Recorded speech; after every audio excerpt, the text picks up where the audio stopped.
Ladies and gentlemen, welcome back to Authentic Info Podcast. I'm your host, Admar Sandile. Now, we have seen two ministers of the ANC blaming all wrongs that have transpired in South Africa on the apartheid. We've seen the Minister of Transport, we've seen Lindiwe Zulu blaming apartheid for everything. I mean, 30 years into democracy, the so-called democracy, we still have high-profile politicians who are in a ruling party blaming a system that they claim to have defeated 30 years ago for their failures. Recently, in Marshalltown, a building burned.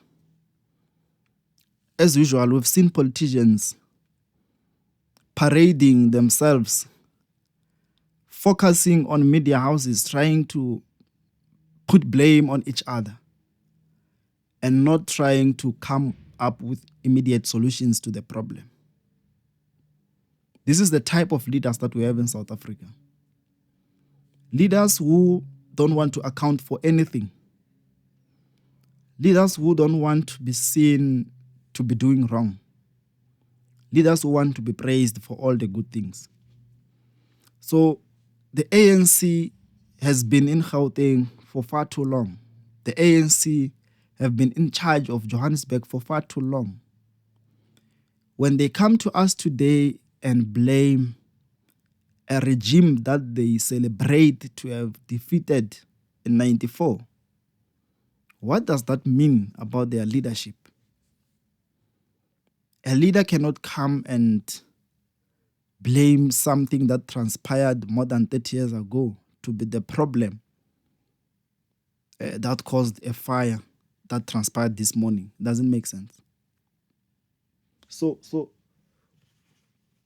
we need to see these politicians for who they are and understand what they represent.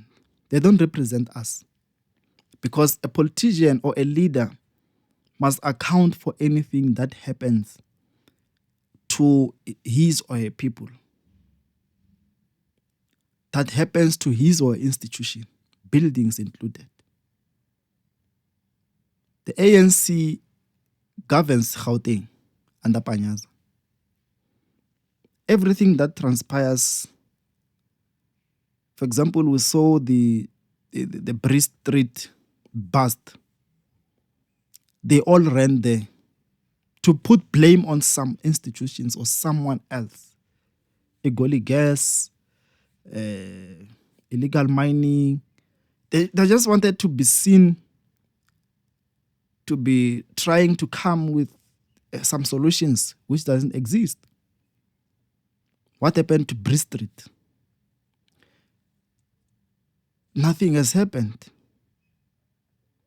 The taxi industry in Johannesburg is still compromised.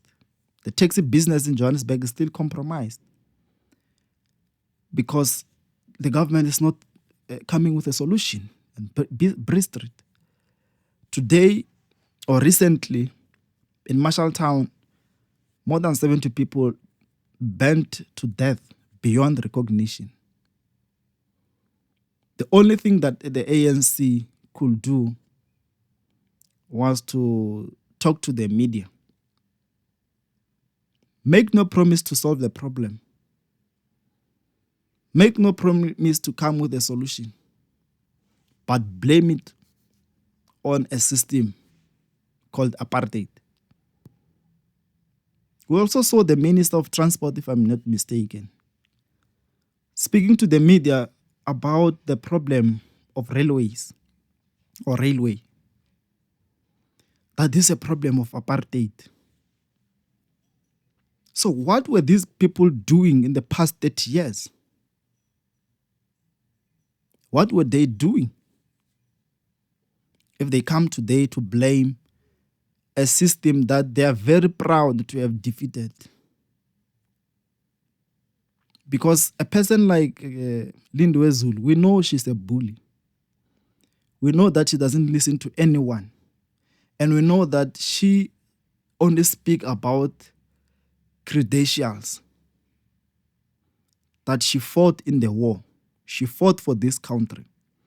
But does fighting for a country make you a leader or a great soldier? Because this is a problem that we have in South Africa, because South Africa endorses everyone who claim to have fought for freedom.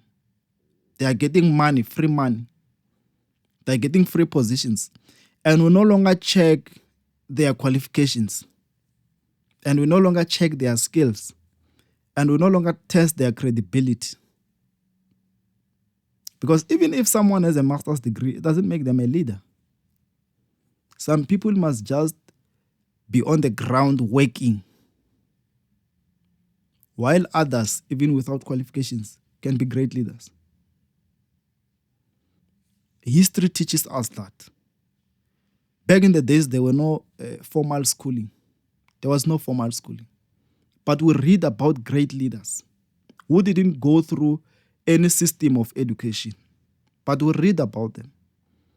We read about great inventors who didn't go through any sort of education or formal education. Which means the question of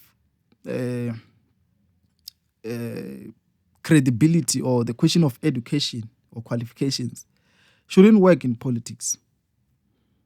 That is why I agree with those who say we must test political leaders or from where they come from. If this person once served as a councillor, what did they achieve at home where they come from? If this person once served as an executive mayor, what did they achieve in that particular city or town?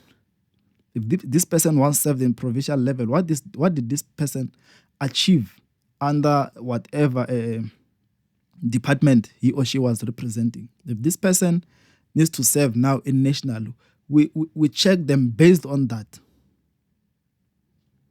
But people today are being parachuted into national level structures of leadership to come and blame it on the system, because when they are there, they don't know what to do. They don't know where to start. And they don't want to be advised by people who are not equal or senior to them when it comes to credentials. Because in the 20th century, people who are supposed to advise these leaders like Lindiwe Zulu, these are the people who it is impossible biological for them to have been there. They were not yet born, most of them. But they are young, they are brilliant, and they should be listened to. That is why when you check the structures of the ANC, when you check the Women's League, it's older people. There are no young people. Young women don't associate with the Youth League. I mean the Women's League, because they know that there is no room for them. In the ANC, you are regarded a woman at least at age 55 to 60. Then you can serve in the Women's League. Other than that, you must go and be that arrangement, preschool arrangement called the ANC Youth League. So women are disrespected as just like that in the ANC. And they are being bullied by the likes of Lindiwe Zulu, who doesn't recognize anyone without political credentials. Anyone who didn't fight the war, whether you were there or not, she doesn't recognize you. And she comes here to blame it on the apartheid. She's the Minister of Social Development who's focusing on grants, but she's also failing. Young people are complaining, crying every day about the system that doesn't work. And I think there's a lot of corruption that is happening there because people are no longer receiving their money. Because she doesn't want to be advised, doesn't want to work with young people. And the ANC entirely blames everything on the apartheid. Maybe that is why they didn't work for the past 30 years. Because they had the majority, they had the numbers, they had power to change South Africa for the better. They have the best policies, but they failed to implement them. In South Africa, the ANC-led government has ministers who knows nothing about other ministries. But these are called leaders. And then you'll wonder, what criteria is the president using to appoint these ministers? What criteria is he using to appoint these ministers? Ministers who go around bullying community members. They go around bullying us. Recently, the Secretary General of the ANC was seen lying in Guyana that the ANC give people SASSA grants. It's a lie. The ANC is failing to pay its people in Lutule House. There's no way that it can give South Africa money, SASSA money, social grant. There's no way. So they base their campaigns on lies. And they blame where they should have delivered. They blame their failure on the apartheid regime. It's wrong. It is wrong. It shouldn't be tolerated. They should be exposed. Because in a democratic South Africa, I understand dialogue is the way. We are not known to be people who use war, because we have a lot of available procedures to follow that allows us to engage and deal with matters. We have parliament, we have courts, legislature, things like that. This is where we get to engage the media and all other alternatives that exist. So all these institutions and alternatives must be used to expose our leaders, because these older people who are here blaming the apartheid, they are in those positions to decide our future. As young as we are, we will have to clean their mess when they are normal.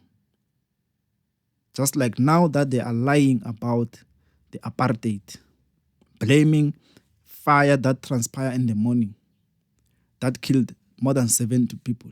You blame it on a system that you claim to have defeated 30 years ago. And we know that they are still going to speak about their leaders or heroes who fight in the war that they believe was a resistance that caused the apartheid regime to come into terms and negotiate.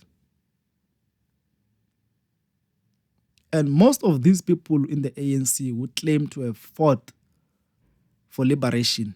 They lie. They are liars.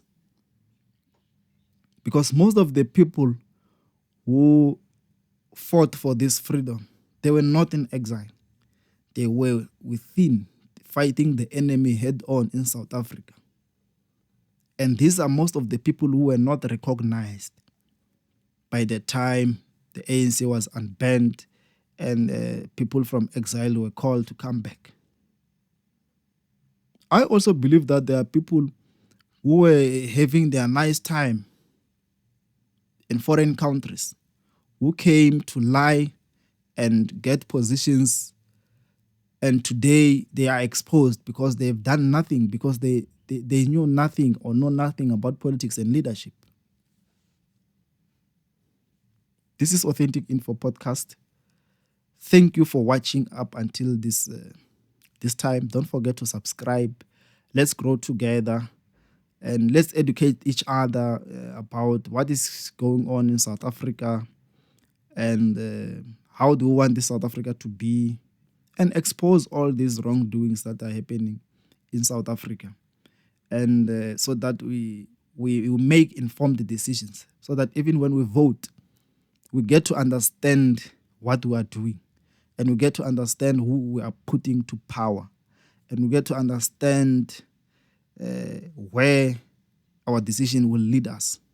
So this is Authentic Info Podcast. I'm your host, Admiral Sindisiwe. Don't forget to subscribe, hit the notification bell. Let's engage in the comment section. Let's grow together. Subscribe. Thank you.